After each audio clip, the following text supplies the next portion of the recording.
The gods, seeking to endure eternity, shaped the world in their own image. Among them, the supreme godkind created two worlds. In these twin realms, the same people lead different fates. At the crossroads of destiny, two souls stand, bound yet divided. They despise each other yet cannot break free, love each other yet remain forever out of reach. The manhwa begins in the first parallel world. A man, his gaze cold and unyielding, grips a woman's neck tightly. He demands to know where she has hidden the empress, threatening to end her life if she refuses to speak. Instead of answering, she spits in his face. "Just kill me," she declares. At that moment, in the distance, a carriage approaches. From inside, a young woman cries out for her mother. The captive woman's face turns deathly pale as she desperately pleads for her daughter to stay away. Stepping between them, the daughter glares at the man, her thoughts burning with fury. "This lunatic, did he take my mother hostage just to find me? I want to kill him right now, but I need to save her first." Her hand trembles as she forces herself to speak. She swears never to run away again, insisting she had always planned to return soon. Desperately, she begs him to spare her mother. The man's lips curl into a slow smirk, and a wave of fear crashes over her. She stammers, "Please." Without a word, he unclips his cloak and drapes it over her shoulders, leaving her to wonder if her plea had worked.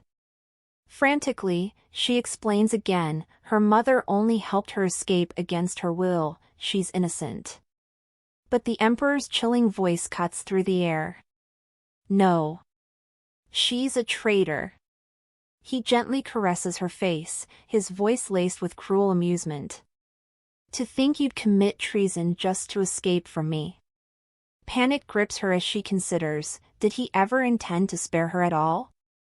With an icy gaze, the emperor speaks again. "You're the only exception for me, empress." He reaches for his sword, and she struggles desperately to stop him. But against his unyielding grip, she is powerless, forced to watch as her mother's life is taken before her eyes. Blood drips from the blade's edge as the emperor speaks, his tone merciless. "If you try to escape from me, there will be nothing left around you. So if you want to protect those you love, you'd better behave." Horror floods her mind. No, this is too cruel. In a burst of defiance, she sinks her teeth into his finger. He freezes for a moment, then smirks, taking it as a challenge. With chilling authority, he gives his next command. "You don't understand." With that, he orders the execution of all the prisoners, their heads to be displayed in the square. Tears well up in her eyes as she weakly mumbles for him to stop, silent pleas slipping from her trembling lips, but he only stands behind her, watching with a smirk. As she watches, her mind spirals in despair. Do the people I love have to die, because of this selfish love? With her final breath, she whispers for him to stop before collapsing into his arms. Holding her close, he murmurs, "Let's go back, Adrissa." The emperor confined the empress in the deepest depths of the palace, ensuring she could never escape. For years, she endured relentless agony under his obsessive madness.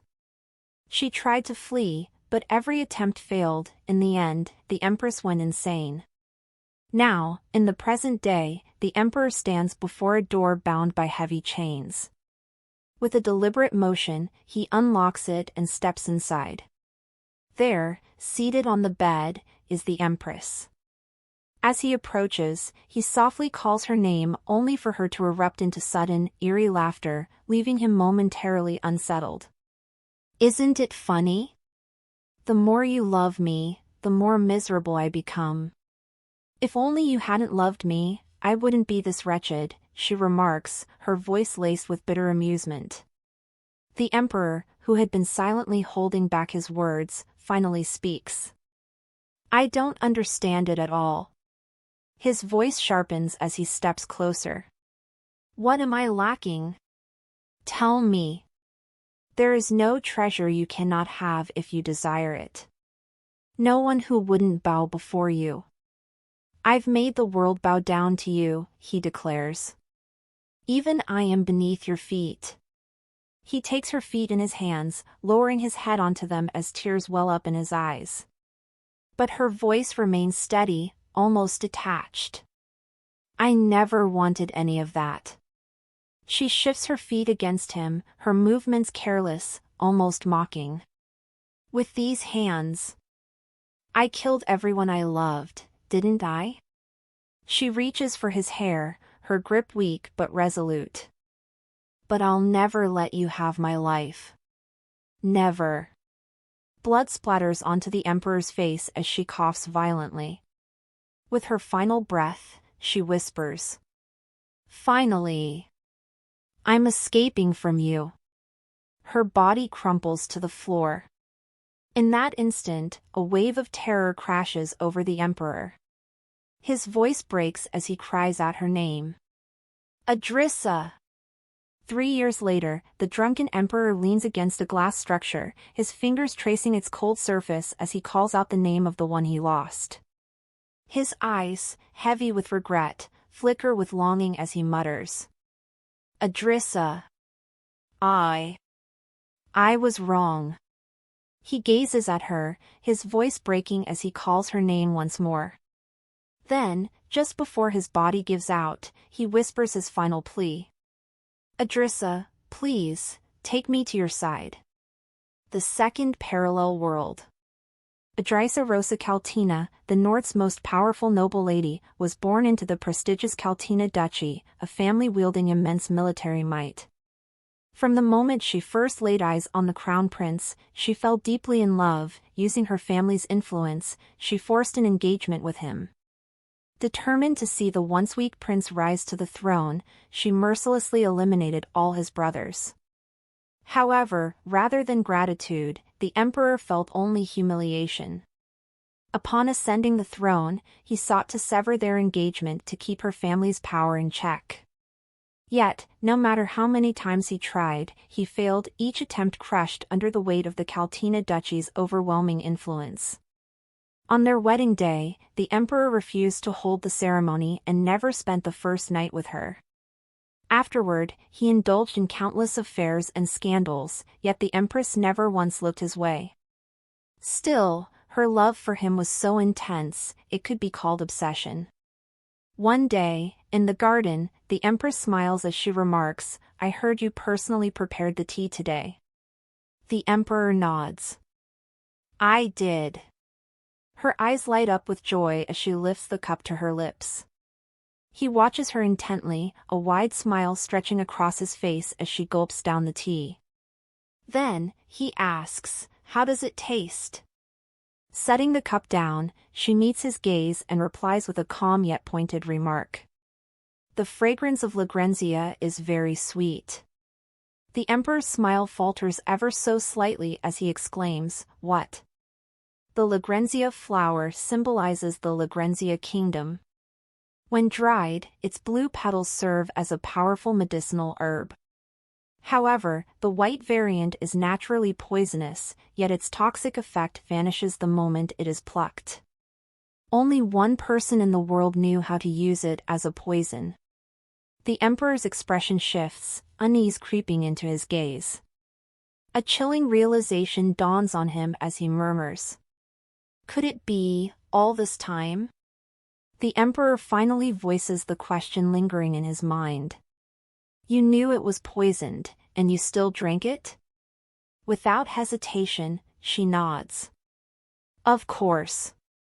A gentle smile graces her lips as she adds, if drinking this means you'll smile at me, then it's worth it. I love you. And with that, her body crumples to the ground. The maids rush to the empress in a panic, but the emperor rises slowly, his expression unreadable.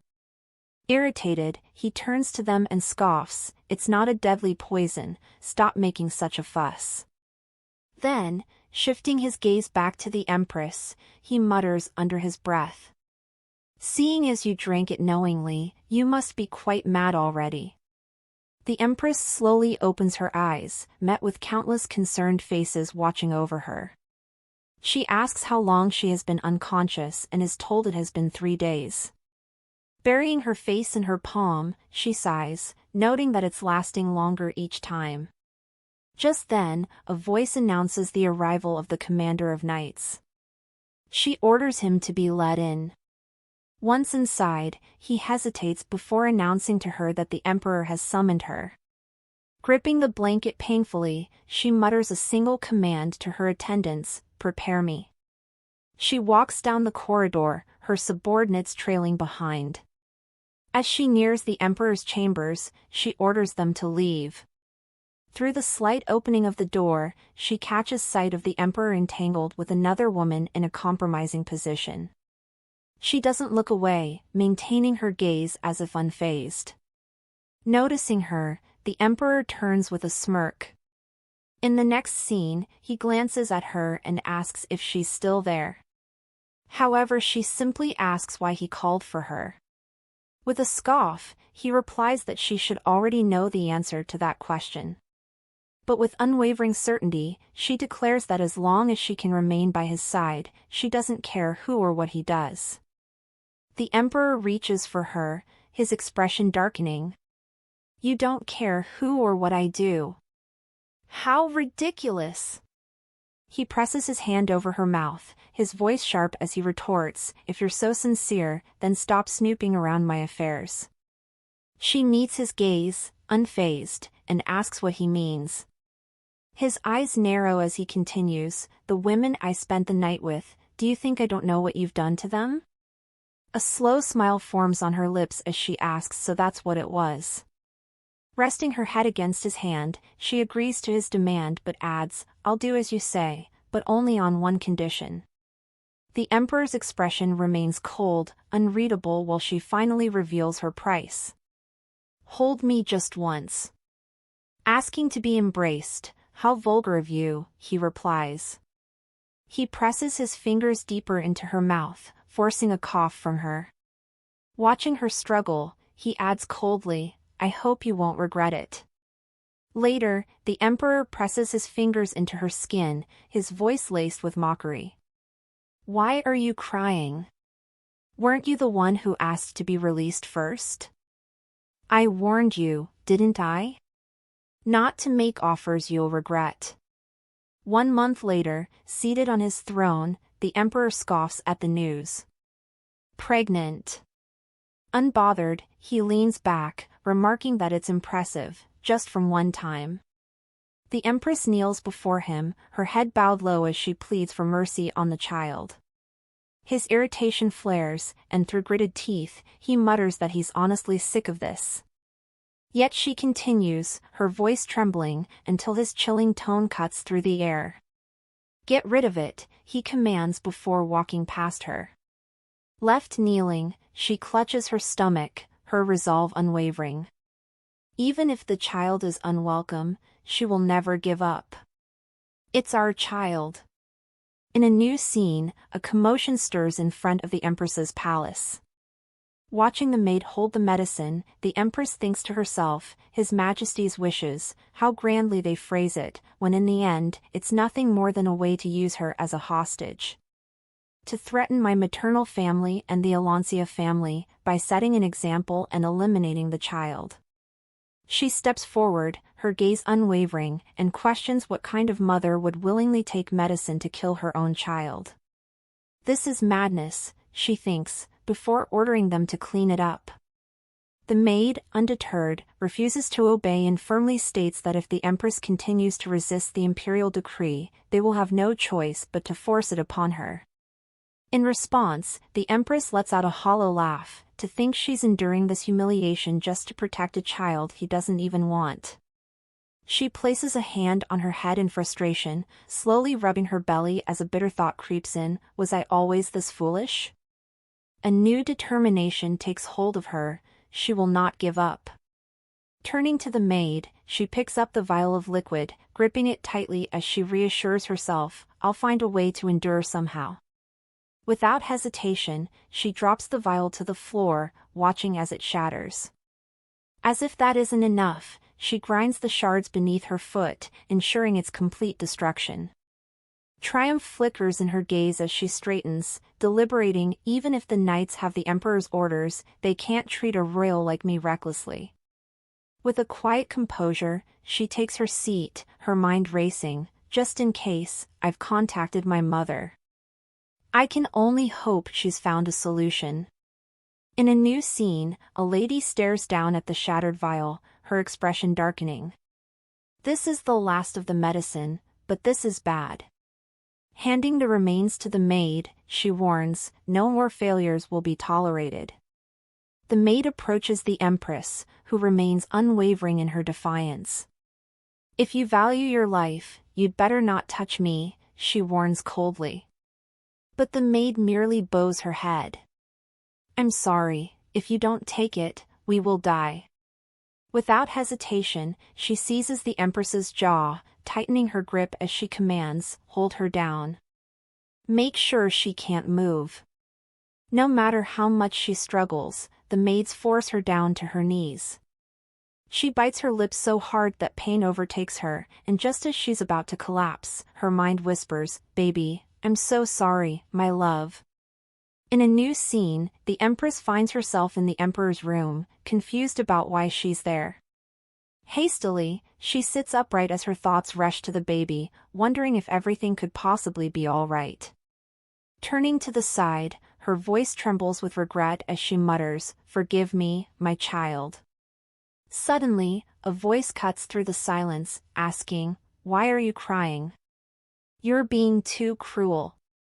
For 3 years, you haven't let me set foot in your Majesty's palace even once, but you brought me here just to check if the child was properly removed," she responds, her voice laced with bitterness. The Emperor, however, calmly replies, "That's not it." He states that he only wanted to ensure she was resting well. Reaching for her, his hand gently settles on hers as he shares, "The baby is safe." A wave of relief washes over her, and she quickly asks, "Are you really sure?" With a reassuring smile, he nods, "Yes, you can relax." Then, as if to soothe her further, he places a gentle kiss on her forehead and murmurs, "So stop crying now. His Majesty would never kiss me, this must be a dream. If I close my eyes now, I will wake up from this dream.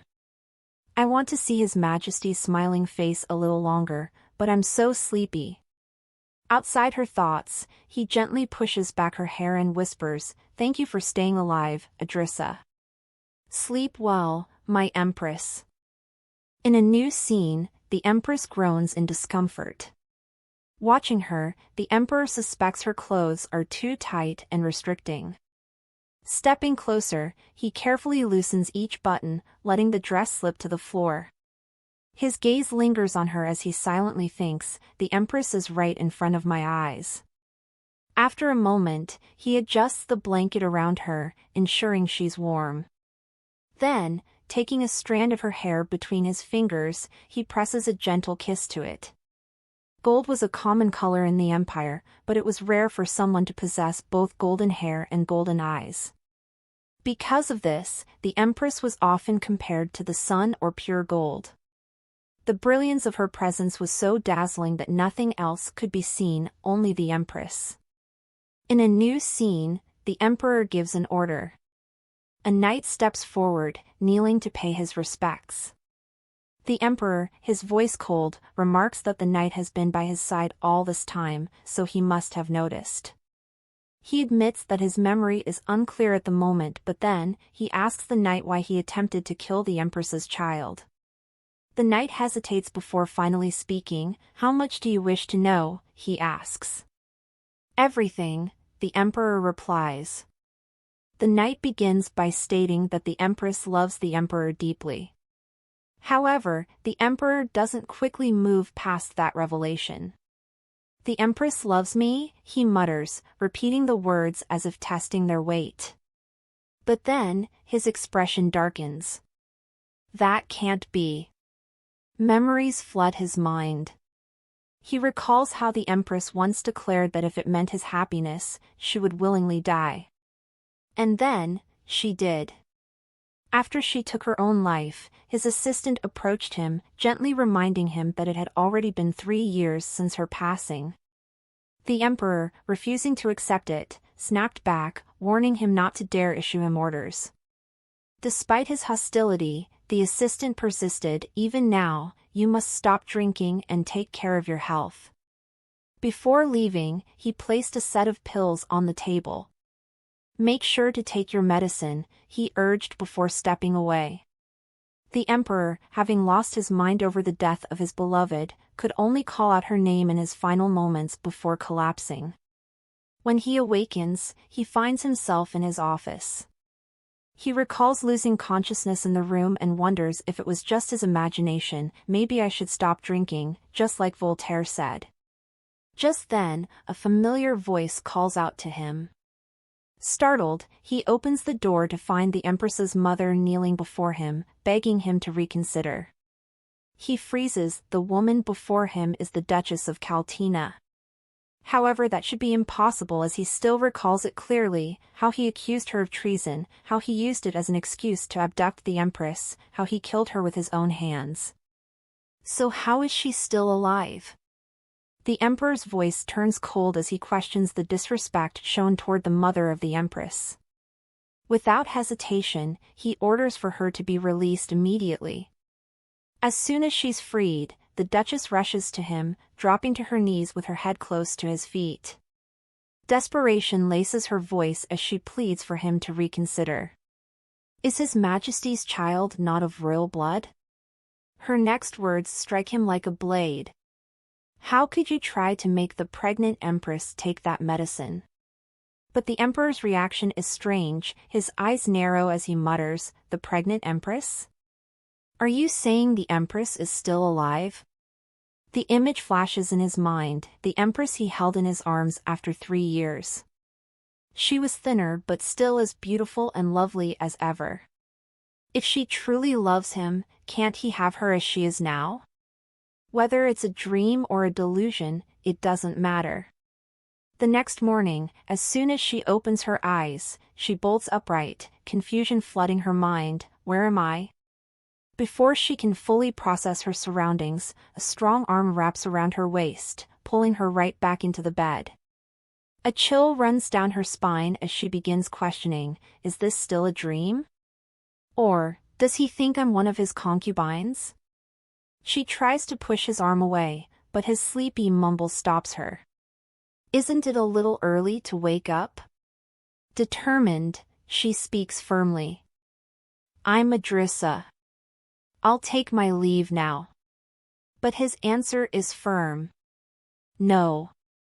His grip tightens slightly, and a silent thought lingers in the air. Even if this is a dream, I have no intention of letting go of you, who has finally fallen into my hands. The next morning, she wakes in the Emperor's room. As she sits upright, her mind races. Was yesterday not a dream? None of it makes sense, yet everything feels so vivid. She recalls his words about the baby being safe and decides she must confirm it properly. Glancing down at her clothes, she frowns as considers, she can't go out looking like that. Before she can decide what to do, the door swings open. Her heart sinks as the last person she wanted to see steps inside. The woman approaches with a composed air, remarking that it's been a while since that day. Idrissa's grip on the bed sheet tightens as she deliberates. Lady Barrier, the concubine the Emperor personally granted a title to protect. A wave of confidence washes over her as she retorts, a mere mistress daring to enter the Emperor's bedroom at will. Lady Barrier lets out an exaggerated laugh and says that for someone who has never stepped foot in the Emperor's bedroom, she certainly has a lot to say. She retorts that Her Majesty the Empress is really remarkable, stating that even after being treated like that, she still begs for His Majesty's love and tries to give birth to a royal heir that no one would welcome. But Idrissa doesn't flinch. Meeting the woman's gaze with unwavering resolve, she states that she has nothing but the Emperor's favor. No matter how much you struggle, you will always be just a concubine, nothing more, nothing less. Lady Bartier grits her teeth, her voice low with frustration. She points out that in front of the emperor, the empress can't even utter a word. But Adrissa remains unfazed, and with yet a calm gaze, she questions whether Bartir has noticed the absence of the emperor's other concubines lately. "Where do you think they went?" she asks sharply, before adding that she only hopes no one does anything to disrupt her prenatal care. Slowly, she rises from the bed, her presence unwavering. Across from her, Bartir stands alone, trembling with barely contained irritation. As she turns to leave, Bartir silences the maids with a sharp command. Walking away, Adrissa reflects on how she had been trying to avoid trouble. As the emperor's favorite, she knew Bartir would surely run to him, and his response would likely be to have her, the empress, removed. If they bring the medicine for the pregnancy again, she thinks, her expression darkening, I should avoid his majesty as much as possible for now. But suddenly, her face pales and a sinking realization grips her. How much did he hear? The emperor approaches, his steps measured and deliberate. Panic sets in, and all she can think about is escaping. As the emperor reaches for her, Adrissa instinctively turns away, trying to avoid his touch. Instead, he drapes his cloak around her shoulders and pulls her into his embrace. Holding her close, he murmurs, "I'm sure I told you not to come out." She hesitates before replying, "It seemed you had a guest, so I was just about to leave." "A guest?" he repeats, his tone unreadable. Adrissa stiffens as she considers, once he notices Bartir, he'll surely send me away, but instead, he looks down at her and states firmly, "There's no one more important to me than you." Bartir, kneeling in frustration, stares in disbelief. What is going on? Why is he holding the empress like that? A man steps forward to inform the emperor and states, "It's Lady Bartir." "So what?" the emperor replies indifferently. The man hesitates before reminding him, she's his favorite concubine, and without sparing her a glance, her asks coldly if that then gives her a reason to be in his bedroom. "How dare she, without my permission?" Bartir, still kneeling, feels her stomach drop. He had never spoken to her this way before. What changed? Her mind races as she mutters in disbelief. Did he go mad from drinking poison? What the hell is going on? He asks for the chamberlain, and the man introduced himself as the new chamberlain, disclosing that Voltaire had already resigned. That he's the chamberlain. Resigned? The emperor replies while the others stare at him shocked, wondering what is going on with his majesty. The emperor turns away, keeping the empress close as he orders Bartir's immediate removal. Bartir's eyes widen in disbelief. "How could you do this to me?" she demands, her voice shaking. But the emperor's response is sharp, silence. "Take her away." The guard sees her, dragging her from the room as she struggles, her protests growing fainter. Meanwhile, the empress watches the scene unfold in stunned silence, questioning, "Normally, I'm the one being thrown out. What is happening?" Later, the emperor sits on the couch with the empress in his arms. There's a moment of silence between them, and finally, after some hesitation, the empress speaks, stating she has something to say.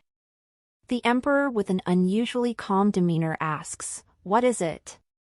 She asks if the baby is all right, and he reminds her that he already told her yesterday, assuring her that everything is fine once more. A breath of relief escapes her as she admits she was worried it might have been a dream. The emperor watches her closely before confessing that he, too, is afraid. He's terrified this moment might not be real. Holding her tighter, he murmurs that he hopes it never ends. He places a hand on her belly, but before he can react, she slaps it away on instinct. Realizing what she's done, she immediately grabs his hand, holding it in hers. He mutters that it hurts, and she quickly apologizes. Leaning in, he teases that if she touches him a bit more, he might start to feel better. In response, she tightens her grip around his hand, her emotions a tangled mess, but she doesn't let go. The emperor pulls her closer, but just as he's about to kiss her, she turns away and says, "Right now, your majesty isn't acting like yourself." He pauses before asking, then what is acting like myself? His gaze darkens as he continues, should I be cruel to you like before for it to feel more like me? She quickly shakes her head stating that's not it, but it feels like he's just toying with me. A moment of silence passes before she adds, but it doesn't matter.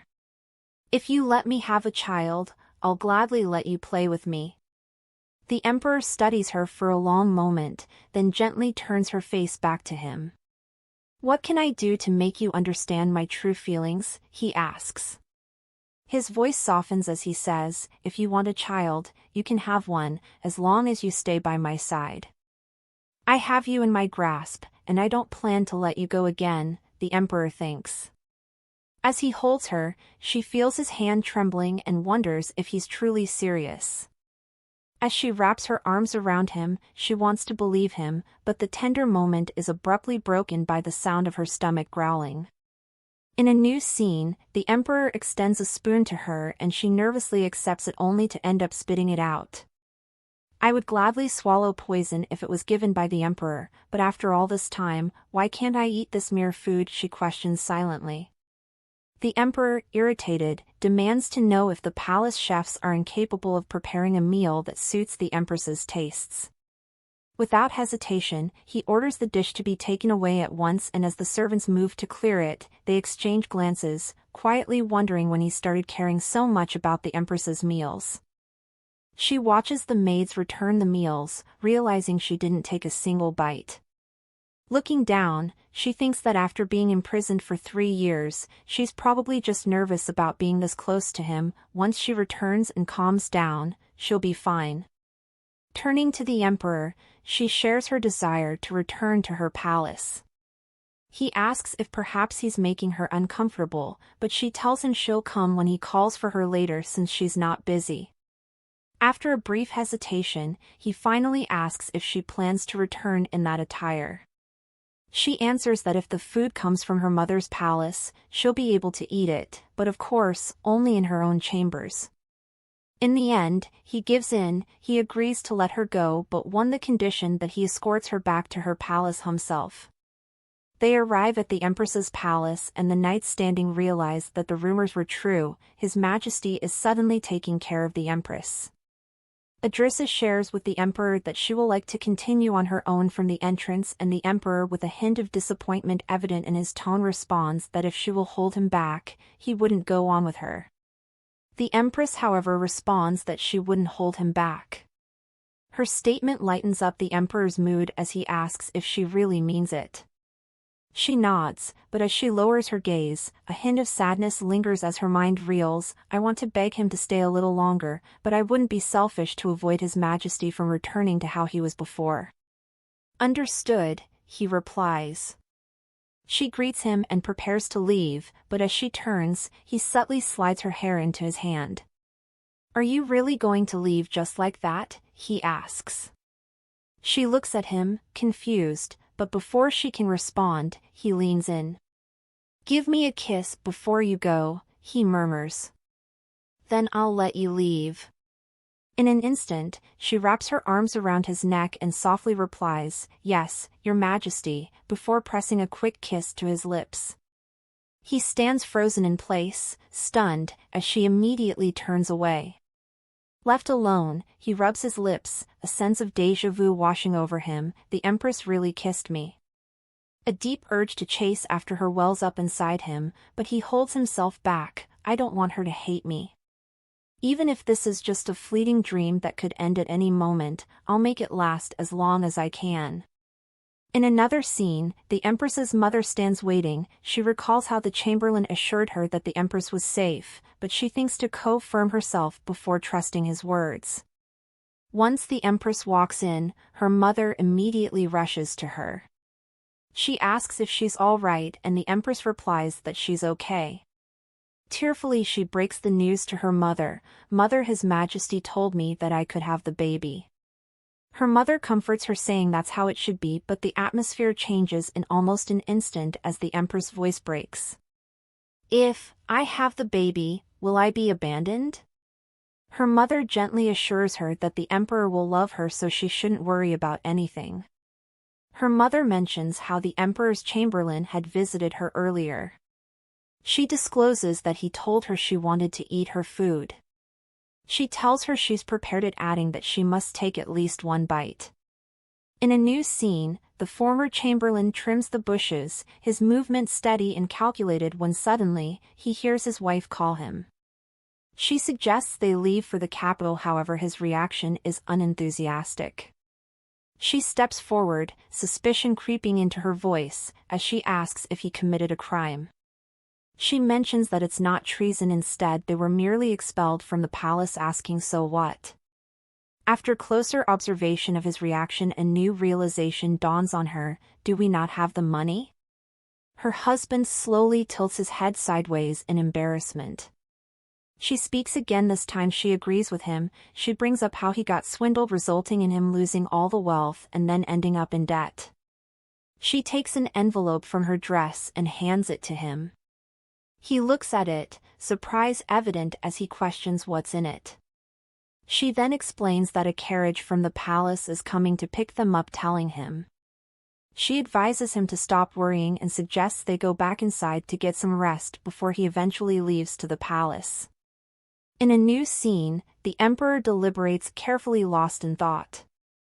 I hope the carriage safely reached Voltaire. How badly did I manage things that it's still not resolved? It's been 3 days since I last saw the empress. I can't take it anymore, he mutters under his breath before turning sharply and asking what the empress is doing at the moment. At the empress's palace, a group of nobles arrives to congratulate her on her pregnancy. She thanks them and invites them to sit. As they settle in, she reflects on how quickly rumors spread, noting how, as soon as her confinement ended, the noblewomen rushed to visit. One lady mentions the news of the emperor dismissing all the courtesans. She then remarks that there is no woman more beautiful than the empress, suggesting that he must have quickly grown tired of them. A lady sneers, stating she hated seeing those mistresses walk around the sacred palace, so that is good news. They also add that all the other mistresses have all been dismissed, the wife of Viscount Bartier, and even that woman from the south were all driven out of the capital. A lady interrupts their gossip with a clap, and when they go quiet, she retorts that a conversation like that doesn't seem fit enough to have on front of the pregnant empress. The noble ladies all apologize, however the empress assures them that it's fine, saying it isn't exactly unpleasant to hear. Later, at night, the emperor walks through the corridor with a candlestick. He reflects on how it's been 9 days since he last came to the empress's palace. Once he gets to her room, he hands the candlestick to the maid and orders them to open the door. He gets in and he appears stunned when he spots the empress sleeping soundly in bed. He gets on the bed, takes her feet sticking out of the blanket and trails it with his tongue. He covers his mouth, with half his face red, and mutters, "Just imagining it is killing me." He lays down, and as he watches her his mind reels, "You have no idea what I'm imagining even in your dreams." He places his hands softly on hers, and unexpectedly she reaches for him and rests her head gently on his arm. That subtle movement of hers makes it impossible for the emperor to control his urges any longer. He gets on top of her, but as he's about to mark her he pauses when he hears her calm voice call him. Suddenly his heart pounds. Looking down at her he questions what if she gets angry, however contrary to his expectation, her lips curl into a smile and afterwards, she holds him tighter. Looking at her rests so innocently on his chest, he bites his lip, before muttering, "It's driving me crazy," trying to hold back. He slips the hand of her dress off before placing a kiss on her shoulder. "You still sleep so deeply that you don't wake up easily. I'm sorry, Empress. I can't hold back any longer. Idrissa, I made such a fuss just to hold your hand once, now I can feel your warmth completely. I wish time would stop right now. Everything complete and so vivid, I wish time would stop right now." The next morning the Empress sits upright in bed and expresses that it's especially so hard to get up that morning. Once her assistants notice her, they all panic, they immediately being out high-neck dresses, explaining that it would be better to wear a dress that covers her neck for that day. Curious, She asks for a mirror. She notices an obvious mark on her neck and wonders where and when she could have gotten that mark since she couldn't seem to remember anything it. Suddenly she ponders. Could it be? Was it not a dream? She questions. Your touch is so gentle, and it's warm. It was so painful that I didn't even want to think about it at first. But now, I want you even more. Her face turns red as she realizes that everything that had happened the previous night wasn't just a dream. Later, as she gets dressed, a maid informs her of the presence of Duchess Caltrina, her mother, and she orders for her to be shown in. Seated with her mother, she asks her mother if she can't stay a bit longer at the palace. Her mother gently takes her hand and mentions how she left her father and younger brothers at the Calton Castle. However, the Empress counters it, stating that with the three of them the estate should manage on its own. The Duchess, without wasting time, reveals that the butler had sent a message begging for her to come. She adds that she must deliver her regards also. The Empress accepts it, but she tells her mother even if she hesitates she'll make sure to see her off. However, her mother argues that it's still early in the morning and the air is cold. Afterwards, she stands outside the palace watching her mother leave in a carriage. She decides to rest for a while by the fountain along with her assistants when she hears a familiar voice call, "Empress." She turns her head to find the chamberlain, who greets her immediately and shortly after shares the emperor's request for them to dine together that afternoon. Later, the Empress arrives at the dining room. The emperor tells her he has something to show her and sits her down.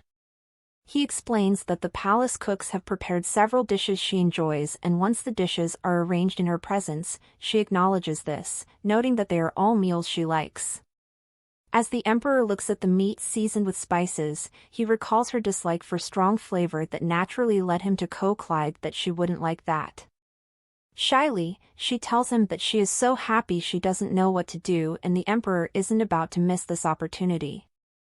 Without hesitation, the emperor lifts her head and tells her that if she is happy, she should express it. He takes her hand and brings it slowly to his lips. He leans in to kiss her, and afterwards he orders her to open her lips before sticking a finger into her mouth. In return, she wraps her hand around his neck and kisses him. They embrace each other on the chair, and when they get out of each other's mouths to catch their breath, the Empress notices she has all his attention, suddenly asks the emperor why he cut his hair short. The emperor, however, asks her if it's bad, but she replies, hiding her red cheeks, that it's very stylish instead. He pulls her up, saying that's a pity, but it's time to eat, isn't it?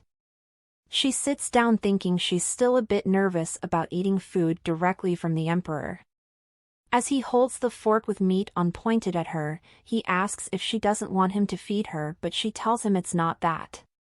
So the emperor continues, this time asking for permission. "Or is it all right if I feed you?" he asks again. She opens her mouth slowly to receive the meat, while the emperor thinks she's so thin he'll have to feed her a lot. Just as she's about to take the meat, she suddenly brings her head down in disgust. The emperor, concerned, asks if perhaps the food isn't to her liking. However, she's only able to focus on the lingering stench that she questions. Why does that scent linger? As she turns to the emperor, who holds her hand, concerned, asking if she's all right, she wonders if it's just her imagination. She recalls how the moment when she drank the tea, when the emperor had asked if she knew it was poison before she drank it, and a realization dawns on her. No, I'm sure, it's definitely the Lagrangia poison. The emperor, on the other hand, questions the fragrance coming from the meal. Is it the Lagrangia poison? The empress calmly remarks silently, saying she should have replaced all the cooks. She hurriedly grabs the emperor's hand, thinking she must take at least one bite. "You're only now looking at me." She drops to the floor and her vision becomes blurry.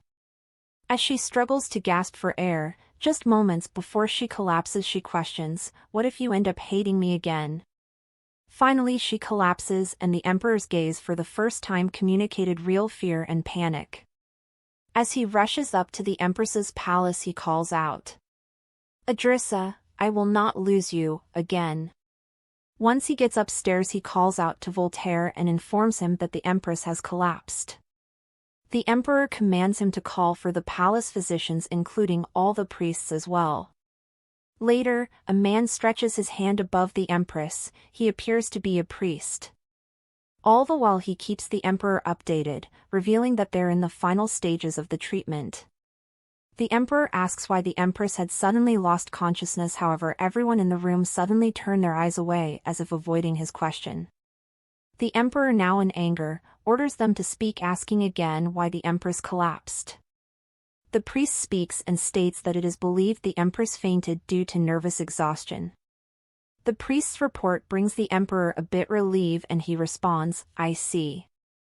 The priest also informs him that there's something urgent he must inform him. The emperor asks him what it's about, but the priest only pleads that he clears the room. When they're alone, the priest struggles to bring it up, and then finally, her asks the emperor if the empress had taken a bite out of any of the meals. The emperor remarks that she didn't take a single bite and instead spat it out immediately. Then the priest responds that he is glad she didn't consume any of it. The emperor's eyes widens as he listens. The priest informs him that the remaining poison has been completely treated with divine power. The emperor instantly turns to him, looking shocked as he utters, "What?" The priest also shares that the baby in the womb is also safe, adding that while a small amount of Lagrangia poison is not life-threatening, continuous poisoning like before would endanger her life. The emperor, now fuming with anger, grips the chair tightly as he questions, "Poison? Did I?" That the empress collapsed without even eating a single bite. Could it really be because I poisoned her for a long time? The priest notices and calls him, however he tells him he may leave now. He orders them to bring in the chamberlain, and when he comes in he asks with determination, "Did I give Lagrangia poison to the empress before?" Voltaire raises his head with a worried expression, thinking he thought recent sudden changes were just whims. The emperor, already bleeding, orders him to speak and he goes down pleading. He reports saying just in case he regrets it later, he has previously requested for fairness a few times too. The emperor falls silent as he realized it's really his fault that the empress collapsed. Voltaire explains that although that also led to his departure away from the palace, he doesn't regret it and he believes the incident is not the emperor's intention. The emperor remarks that the information he's shared should be sufficient, suggesting he can now take his leave. The emperor alone recalls how he only ever wanted to have the empress, but he never intended to harm her. "How could I have poisoned the empress?" he asks, now trembling. His gaze turns cold as he orders Begin to find everyone involved in the incident. He goes to the empress and slowly caresses her face as he thinks, "I can't believe you collapsed because of me." "I'm sorry, Idrissa." The emperor turns away, thinking he's too ashamed to face her, and on the other hand Idrissa, who opens her eyes a few minutes later, thinks to herself, "I had momentarily forgotten that there was poison in my food. It's surprising. If the emperor smiles at me it's okay. But why didn't he smile today?" she wonders. In a new scene, in Count Alancia's manor, a lady grips a paper tightly as she mutters, "Dare to harm Idrissa." Her eyes glows red with rage as rips the sheet, mumbling silently under her breath, "I'll kill him."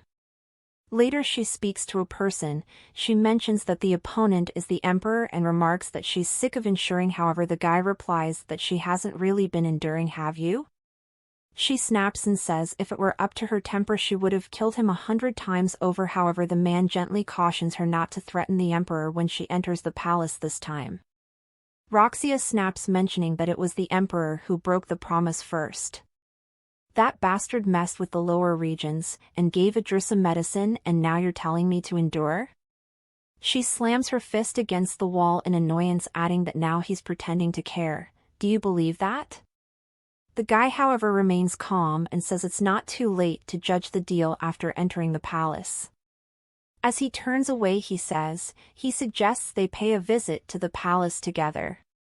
In a new scene, the empress relaxes on a hammock with a book in her hand when a maid came to inform her that they have arrived. With a smile, she requests that Cloud be brought to her, hiding her shaking hands. In the Emperor office, he reflects on how it's been 3 days since he last saw the Empress. He recounts. After losing the former Emperor and Empress to poisoning, after piling up the bodies of brothers and nobles who attempted to usurp the throne, I was only able to place her on the throne as Empress. I killed everyone who tried to save the Empress, yet she still tried to escape without rest. In the end, she tried to escape through death. I was always trembling with fear. Now that I can barely feel your touch, if you turn away from me again, how will I survive? He bites his lip in frustration as he thinks he wants to see her desperately, but he can't muster the courage to. Just then a person informs him that Count Alancia has requested an audience. He tells him to allow him in, and once he steps in, he questions, "Isn't this the old Count I know?" The Count goes down to greet the Emperor, who only pays attention to the scar on his hand and uses silently. He's learned how to use the sword from his scars and his attire. A smirk forms on his face as he thinks Alancia, known for producing scholars, now handling the sword as the head of the family. The Emperor asks if he had requested an audience to speak, and the Count pleads with him to dismiss everyone around. The Emperor retorts that recently there are many who request private audiences so boldly. He orders everyone around to leave, and once they're left alone in the office, he speaks. "Now let me hear the reason you are testing my mercy." The Count, unbothered, only shares a smile before mentioning that the trade rates of Kalunda and a dowry equivalent to twice the kingdom's treasury, and capturing the rebels and presenting them before His Majesty, that is the Alancia, and the only condition is to ensure that no harm comes to Her Majesty the Empress. The Count then informs the Emperor he has broken his promise, which some might even call a breach of contract. The Emperor looks down and wonders, contract? There was such an agreement? The Emperor with a whisper warns, "Be careful." The Count remains left speechless as she tries to figure out when the Emperor got beside him. He deliberates on how he didn't even sense his presence, but then he hears the Emperor speak again. This time he informs the Count that there will be no more branches of contract in the future. The Count, however, turns to the Emperor looking unsettled. He tries to understand how the Emperor's killing intent is far stronger than his. Recounting how the same Emperor would once crumble under even just a hint of it. The Emperor with a smirk leans forward and asks if he has anything more to say. On the other hand, the Empress sits in the garden with Cloud and asks if Roxia has joined them. Cloud with a smile shares, "Yes."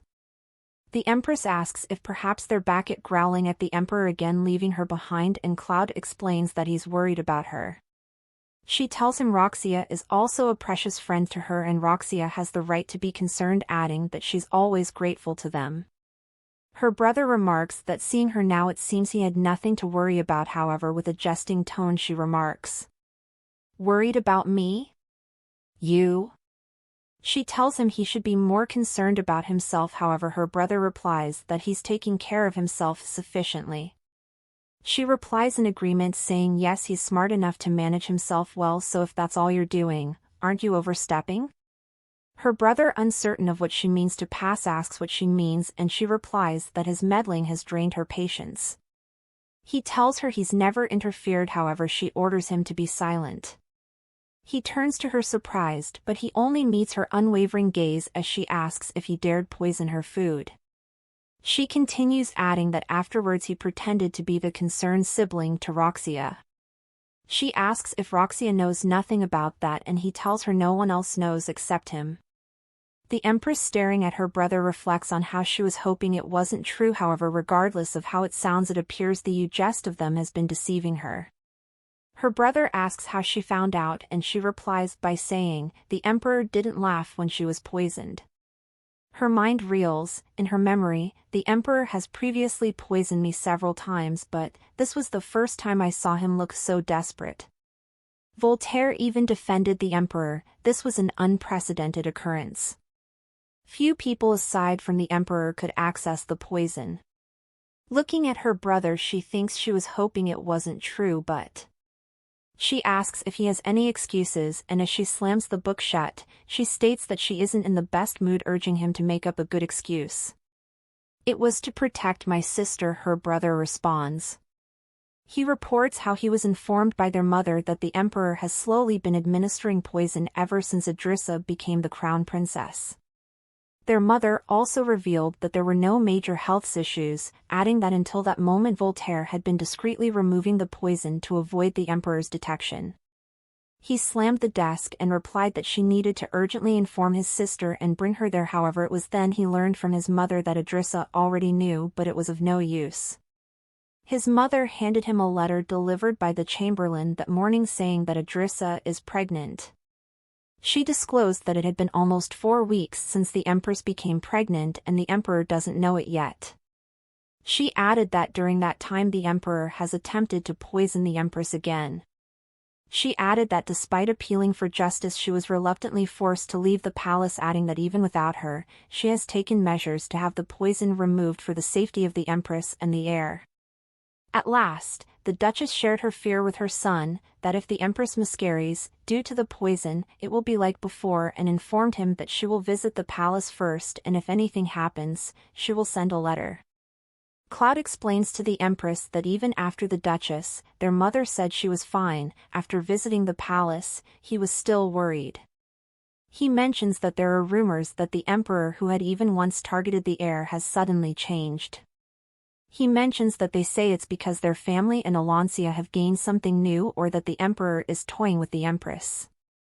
He finally warns her not to trust the emperor's sudden shift in attitude and unexpectedly asks, "Do you think the emperor's heart could genuinely turn towards you, sister?" The empress with a rather calm demeanor replies, "No, I know, that's why I'm desperately trying to see you, holding myself back." Later her brother kneels in front of her admitting that he's made a mistake while she asks him to listen carefully. She slams her fork into the desert while she mentions how he only used enough poison to ensure that the baby wouldn't be harmed. She asks if he's aware of what punishment he would face under the law if he uses poison on anyone other than His Majesty. Lastly, she tells him she'll take her time deciding his punishment, but for the time being, he should remain in her palace with Roxia. A servant announces the presence of Count Alancia, and as she walks in cheerfully, her mood immediately changes as she notices the empress's younger brother on his knees. She immediately turns to Idrissa apologizing, and when the empress asks why she's apologizing she says it's for not visiting sooner. Idrissa however greets her with a warm smile stating that her presence there alone is enough. She feeds her a dessert and afterwards asks if she isn't curious to know why her brother is in that kind of position. Roxia retorts that he must have done something wrong, adding that the empress wouldn't be acting that way towards her younger brother without reason. As the empress stretches a fork with dessert on it, the count retorts that she claims to have things all under control, but noticing her dessert she mentions that she only craves chocolate when she's really upset. The count also shares with her that too much sweet food isn't good for pregnant women, a fact that she seemed unaware of before from her reaction. Later at night, the empress stands by the window. She recalls how her younger brother had asked her if she thinks the emperor's heart will soften towards her again, and with a look of defeat, she admits she doesn't have such expectations. Staring at her reflection in the glass, she thinks she just wants to have the emperor all to herself. The door slowly creaks open and she mentions that she wants to be alone. Noticing the emperor walk in, she discloses that she'll be in his room in a short while, however he unexpectedly wraps her in a comforting embrace before asking why she isn't asleep yet. He rubs his head around her shoulder asking her to remain still for a moment. "I don't know what I might do to you otherwise." The empress however has no reaction as she pays attention to the overwhelming smell of alcohol and questions if perhaps he's drunk. As she turns around to face him, she questions, "Is that why he's treating me so gently?" She wraps her hand around his neck reminding herself not to get her hopes up. "If I get my hopes up and he turns away, I'll be devastated." "Why did you drink?" she asks, her voice unimaginably solemn. "Was it because I made things difficult for you?" she asks him again, however this time he replies by asking, "Then how will you comfort me?"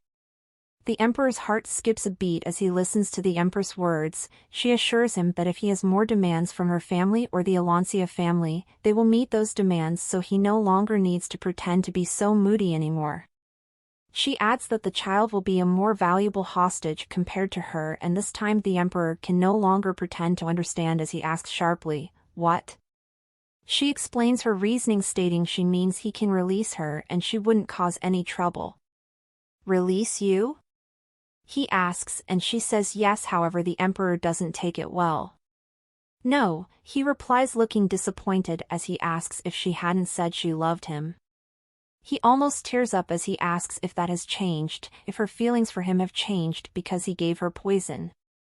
She assures the emperor that her feelings wouldn't change over something like that. However, he's persistent and asks why. She asks if he hadn't covered up her brother's crime.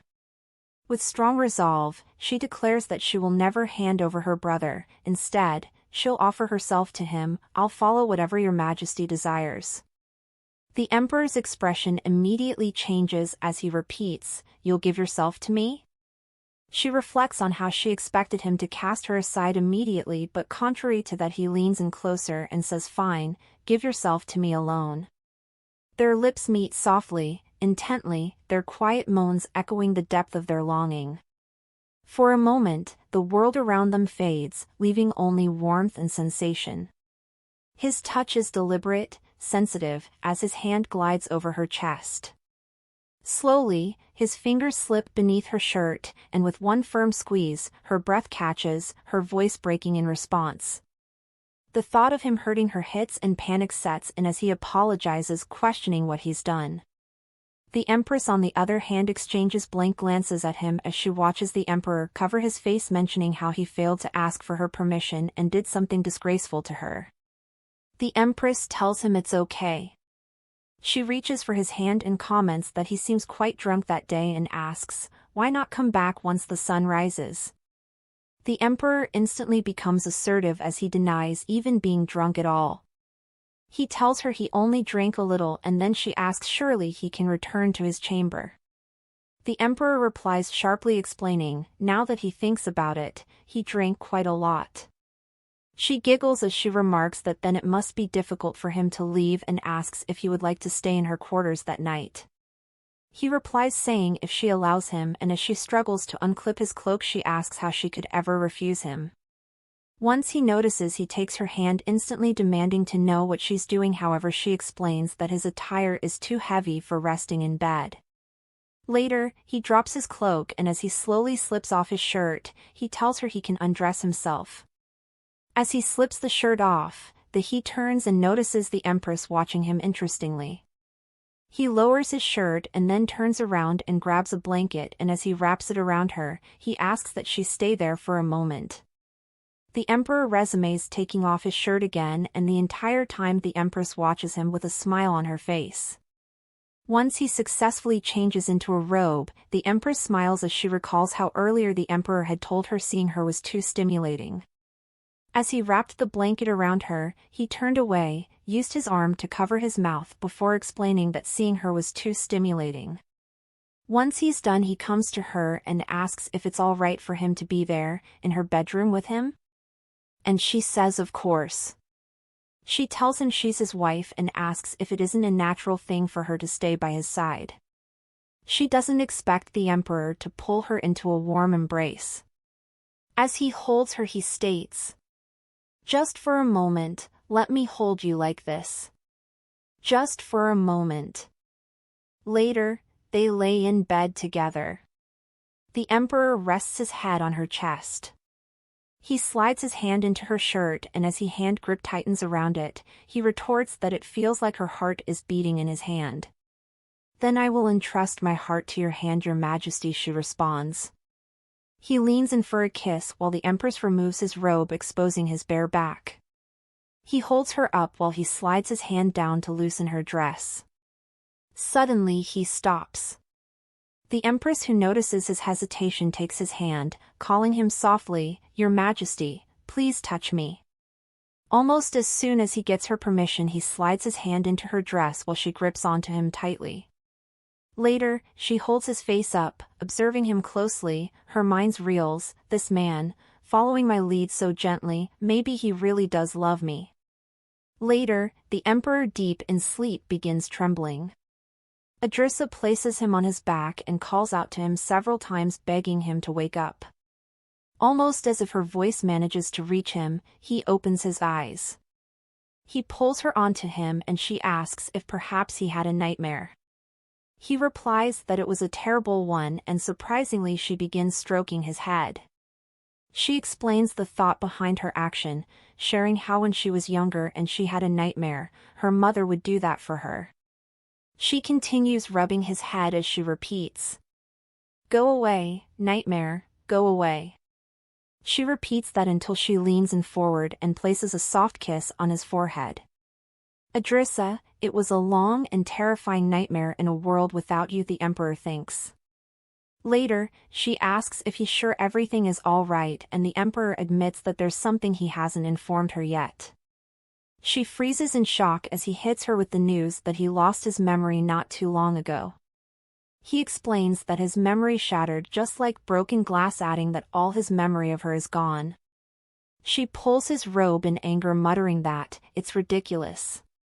She asks if he's trying to insult her like that and says that he might as well just say he's grown tired of her.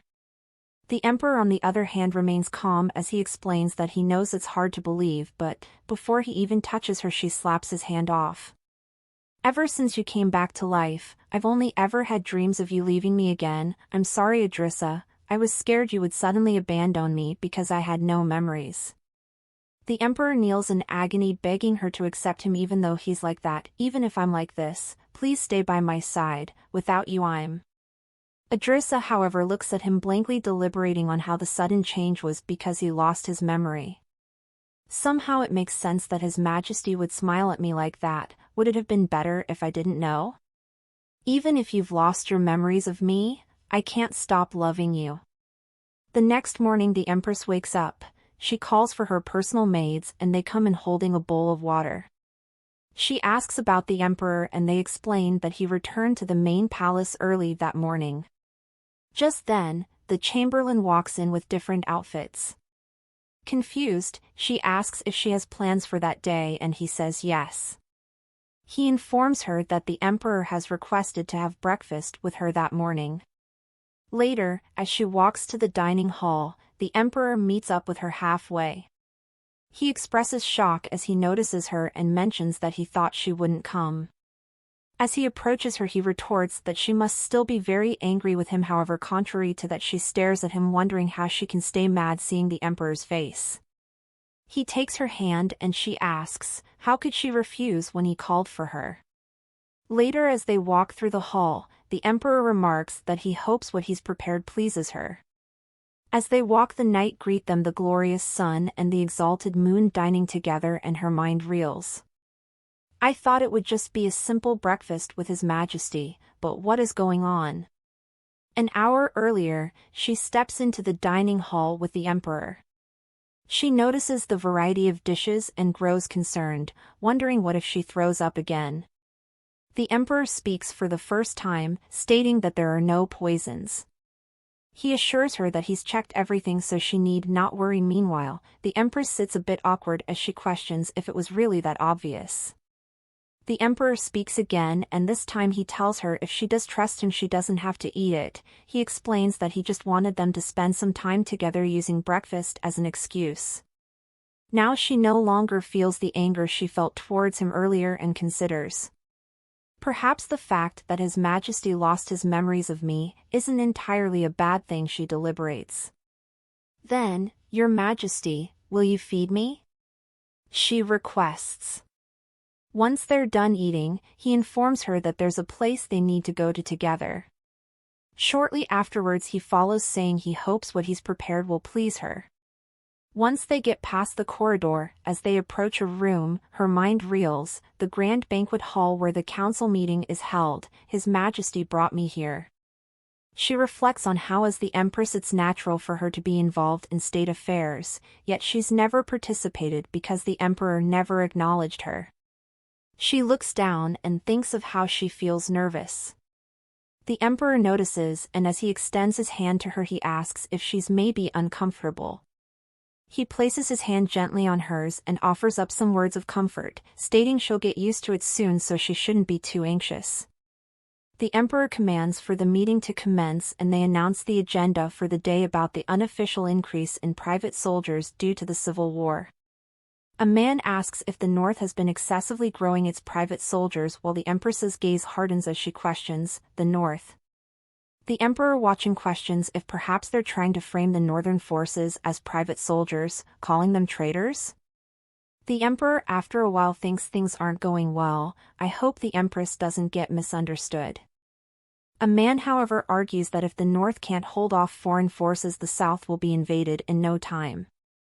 Another man however asks how they can explain keeping so many soldiers even after the war has ended. Another man gets up and recounts how for the past year the North had shouldered both the beginning and end of the war, and now just after one battle, he's telling them to reduce their forces, calling it absurd. The man however continues his argument, mentioning that with so many private soldiers it would be easy for the North to attack the South if they wanted to do so. The empress, now looking irritated by his speech, questions, "How dare they slander the Knights of Caen in front of me?" She thinks they insult her father to her face, and she can't say anything, questioning if that really is the extent of her powers. Almost as if the emperor can read her mind, he reaches for her and asks if she isn't going to say anything. She remains quiet, however he urges her on, saying, "I'm here, so why hesitate? You may do whatever you wish." The empress immediately turns her head to Count Alancia, who gives her a discreet signal. The count then begins speaking. He mentions that the duke is a loyal man and he isn't someone to be slandered so carelessly. The man however snaps back, "Slander? Who knows what the future holds?" The empress, seeing it as a perfect time to strike, remarks that it's quite an interesting statement. "The future you speak of, I'd like to know more about it as well." The man immediately turns to apologize, stating it was only a mere slip of tongue on his path. The empress however asks if he doesn't realize who he's speaking to, and he apologizes once more, but he asks what's the justification for maintaining such a large force of private soldiers now that the war is over. "Enough," the emperor's voice echoes loudly around the room. The emperor then asks if he isn't aware of who commands the North, stating he's the father of the empress and both his father-in-law. He mentions that relatives of the royal family are considered near royalty and states that his statements are no different from insulting the royal family. The officials begin murmuring amongst themselves, questioning what is happening and if it wasn't the emperor who pressured the North the hardest recently. "Surely you didn't lie in front of me without proper evidence, did you?" The emperor asks, his tone sharp. He orders them to be silent before releasing a murderous aura, while the Count of Alancia smirks at how the murderous aura is directed at everyone except Idrissa. As he rises from his seat, the Count questions if he's been hiding his true powers all those time. The Empress suddenly tugs at his shirt, begging him to forgive their insolence. The Emperor however explains that they've disrespected him and insulted her and her family, however she still pleads with him to show mercy. Burying his head in her shoulder, he mutters, "Very well." He announces that the meeting is adjourned, directing them to be thankful for the Empress's mercy. "Thanks to the Empress, your heads remain safely on your shoulders." Outside, the Empress smiles happily as she recounts how the Emperor had stood up for her and her father even after saying what she needed to say. The Empress sinks down in relief while the Emperor circles around her, checking to see if she's upset. She turns to him and he apologizes for interrupting and also explains that he just got so angry that all eyes were on her, but he had no intention of hurting her feelings. The Emperor displays an awkward smile while he quietly reflects on how he wanted to behead those who insulted her or even punish them for daring to look at her, and also even considered locking her up in a place only he could see, but he can't say that to her. The Empress comforts him, stating there's no need to be angry while trying to hide her smile. Rather, she shares her worry that her involvement in state affairs might affect him. However, he asks if it isn't natural, stating that she's his Empress. With her head bent low she mutters, "But I have never," but the Emperor quickly interrupts. He states that from that day forth she will assist him in the state affairs, and in response she asks what she should say to him. He appears stunned and she thanks him with a bright smile, adding that she's so happy she doesn't know how to express it. The emperor turns to the chamberlain and asks if the closest place there is the office, and he says yes. Without warning, he picks up the empress and then orders the chamberlain to make sure no one follows them. In the office, she sits on the emperor's lap while he kisses her neck. She moves eagerly, remarking that it tickles. Staring at her deeply with affection, the emperor retorts that it's because she's simply too beautiful. He buried his head in her chest area, and next time he moved his tongue carefully around her face. All the while she grabs his hair tightly for support. He pauses, and when her eyes are focused on his, he asks, "Quickly, give me a kiss." She kisses him, and then he asks again, "Just once, smile for me." His request comes quite as a shock to her, but it doesn't stop her from showing him a bright smile. "Always smile like that?" he asks. The emperor, however, quickly changes his mind and tells her not to smile and also to smile, and finally he softly admits, "Can you smile only in front of me?" But the empress doesn't mind his request at all and says, if that's what he wants, she will do it. The emperor again asks if it's all right with his hand on her belly, leaving her confused. "If I touch here, does your stomach hurt or feel heavy?" She says not at all, and he informs her that he'll stay like that for a while, but only if she's comfortable with it. He feels the baby move and asks if it's normal to feel it moving like that. She says yes because it's a baby, and he muses that it's fascinating. On the other hand, the Count of Alancia can't shake off the strange feeling. Her mind reels, no matter how she thinks about it. The emperor is so different from what she knows, so she needs to observe more. She goes to Cloud and asks if he's lost in thought while cleaning the palace. He turns to her in a haste and asks what she's talking about. However, she asks if he thinks she was such a fool.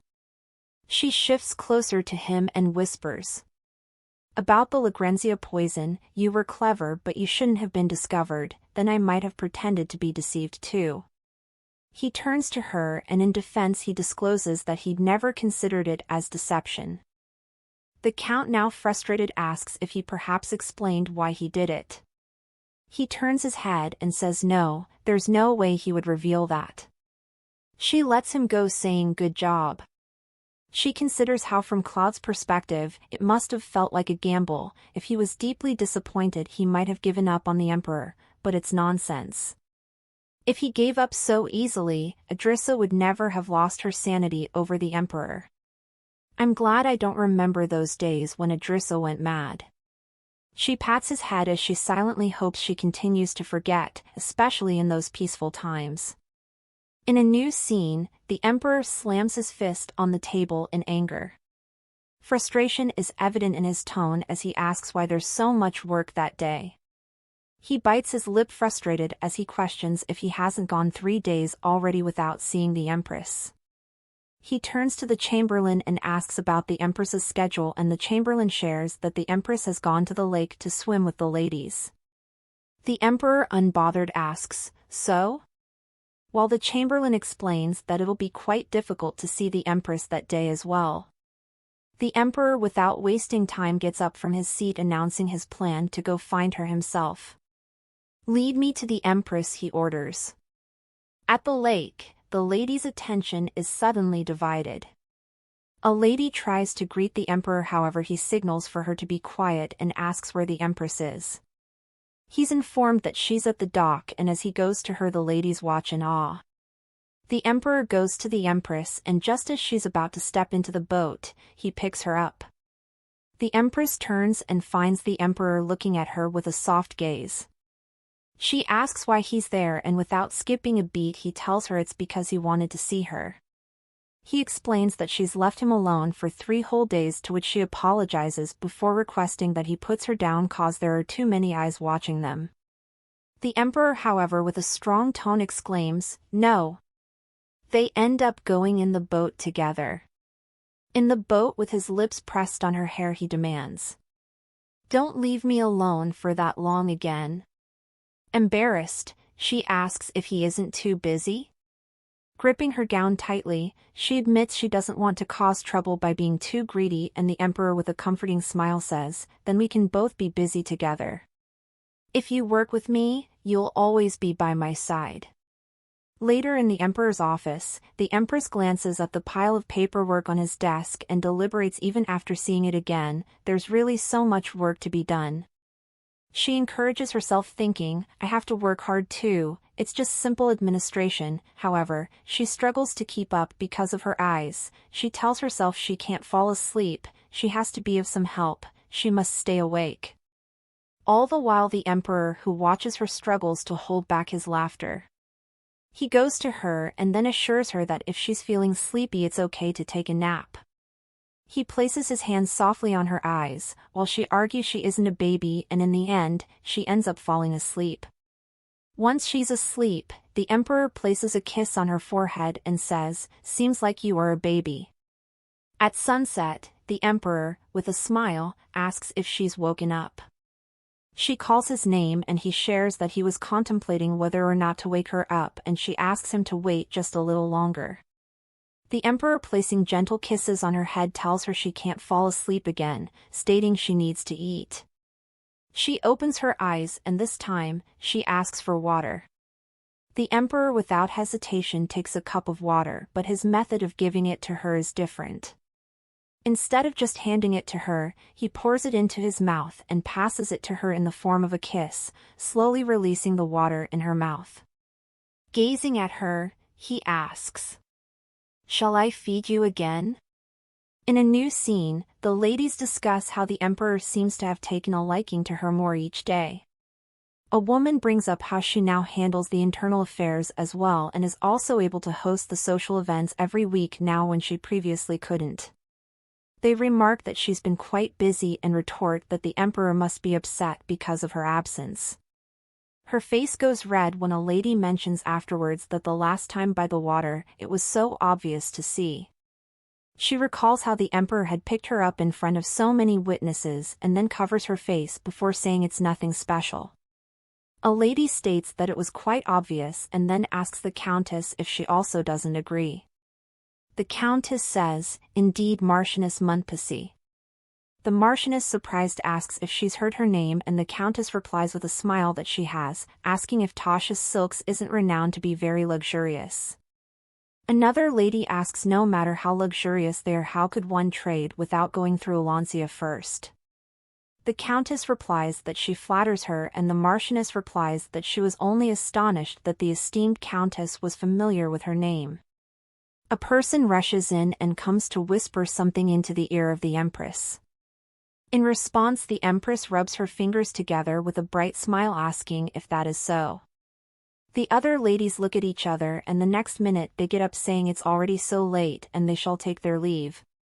Once they leave, the countess relaxes in relief. She expresses that it was so frustrating, while the empress praises her, saying she did better than expected. She tells Roxia that the emperor has summoned her and she'll take her leave. Roxia takes her hand, stopping her movement, and when the empress asks what it is, she reveals. Has His Majesty learned to wield a sword? The empress says no, however Roxia doesn't stop there. She asks the empress if she's doing well. She asks her if she's happy, again looking worried, however the empress with a reassuring smile reveals that she's so happy. As she lets go of the empress's hand, she says, "If you're happy then I'm content, stay safe." Later, as the empress gets ready, she questions what was the countess's motive for asking such questions. If she's doing well? If she's happy? And whether the emperor has learned how to wield the sword. Once they're done, they inform her that everything is ready and also compliment her beauty. A lady walks in and informs her that the emperor has arrived. So soon?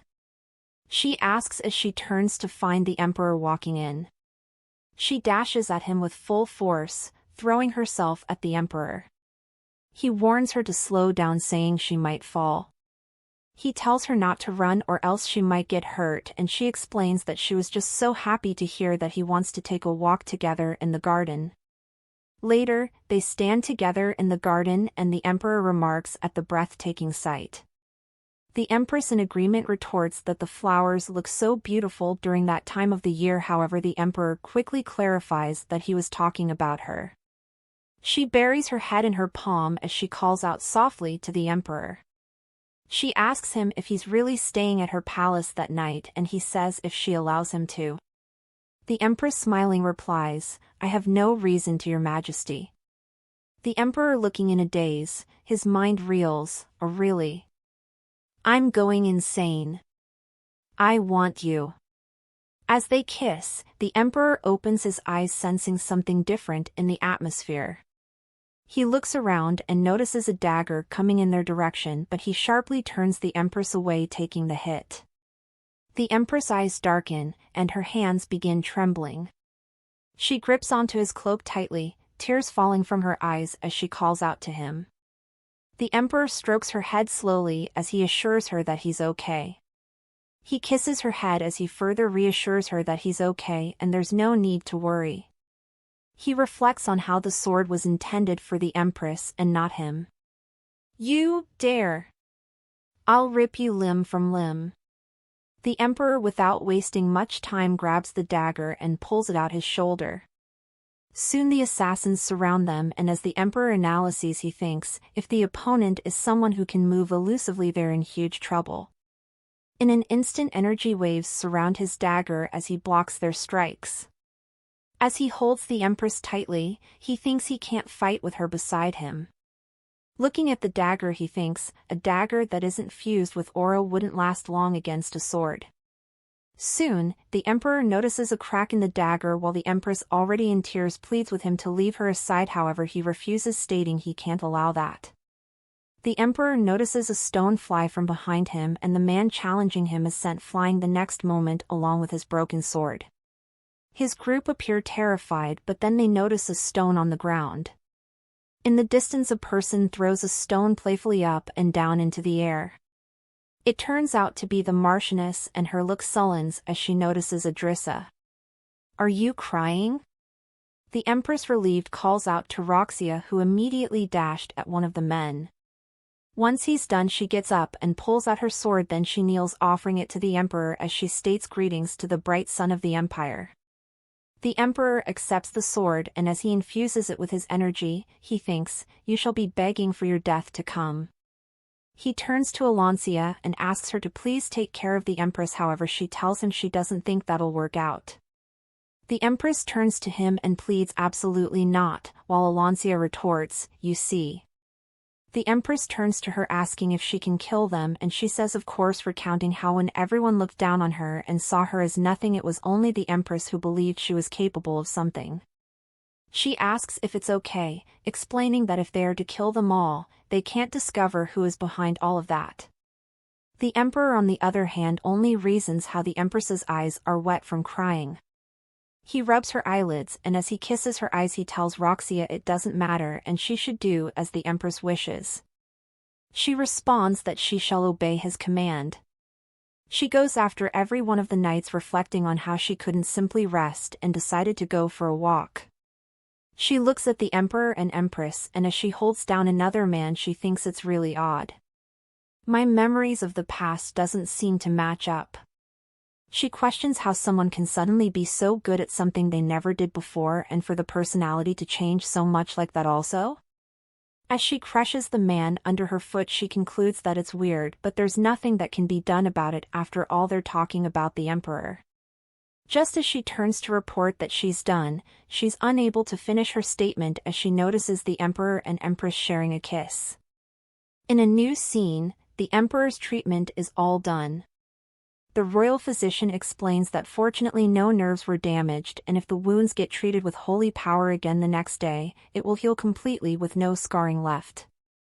As the emperor's arm is bandaged, the empress with a shaking voice asks if he's certain that no scar will remain, and he says yes. The emperor tells him well done and he can take his leave, and they all exit the room. Once they're alone, the emperor asks the empress why she looks so gloomy, and she says it's because everything happened because of her. The emperor, however, insists that it isn't her fault. However, she tries to speak again, but he interrupts. He tells her that isn't true, and it was also because he invited her out on a walk. A maid walks in and informs the Empress that her bath is ready. However, she dismisses her, saying there's no need for a bath that day and she can go. She turns to the Emperor and asks if he would like to wash up there in her palace. She tells him she can help him wash up and he agrees. In the bath, the Empress wonders what to do, thinking she should have known what to expect while bathing. A smile forms on the Emperor's face as he states, "You should take off my clothes." Flustered, she loses her words, asking what? Clothes? I should do it. She turns her head trying to explain, however the Emperor pleads, "My arm hurts too much to do it myself, will you?" The Empress gives in finally, however, on the condition that he closes his eyes, which he accepts. She looks at the Emperor's pants and thinks, I should lower His Majesty's pants now. I'm too embarrassed to do it. The Emperor reaches for her shaking hand before asking if he can open his eyes now. However, the Empress responds saying no, he should just keep them closed. After a short while, she tells him he can open them, and once he opens his eyes, he picks her up. She tells him to put her down, mentioning that he might hurt his arm, but he tells her it's better now. They sit in the bath together, and all of a sudden the Emperor begins loosening her buttons. She asks him why he's doing that, and he responds that he'd like to help her wash up as well. He kisses her head, and as he loosens it further, she stops him and says she's afraid her figure isn't very flattering. The Emperor with a smile tells her that isn't true. He tells her her beauty is really timeless and asks, "So will you allow me to admire you just a little more?" The Empress agrees and states, "Just a little more is fine," and he shifts her hair to one side before kissing her. As he kisses her, he roams his hand freely, tightening it around her. The Empress hangs into the Emperor, enduring the slight pain she feels. He slips his hand further downward and her expression shifts to that of shock. He stops and asks if she's perhaps he made her uncomfortable, adding that if she wishes for him to stop he would. She tells him she was only flustered, and he tells her he would take it slow and she has to let him know if he hurts her. He continues, this time he licks her, while she calls Your Majesty as she grips onto his hair tightly. The Emperor pauses slightly before correcting her. "Use my name." "Lot," she calls as she groans. Finally she calls him Lot Bar. He asks her to say it one more time, gripping her tightly as he licks her upward from her belly. "Lot Bar," she exclaims, and this time he says that right, Idrissa. Shyly she asks Lot Bar, "Please call my name too," and he takes a shy break before calling softly, "Idrissa, you're driving me crazy." Later, she calls the Emperor, reminding him that he'd said it'll only be for a moment. He slides his fingers down and she looks flustered as she calls him Your Majesty. She hangs on to the Emperor and soon tears form in her eyes as she deliberates on the feeling of the marble floor. She recalls her first time with the Emperor, how he looked at her and commented scornfully, "A body that can't even manage a single trick," with her hands folded on each other. The Emperor in the present day yells her name out loud. He pleads with her to get a hold of herself, and next he checks her breathing. "Please open your eyes, Idrissa." Later, the Emperor sits by the side of the Empress. He retorts that he's made things difficult for her and apologizes over and over. What on earth has happened to Idrissa for it to be this difficult? He questions, "I'd better make sure to find out."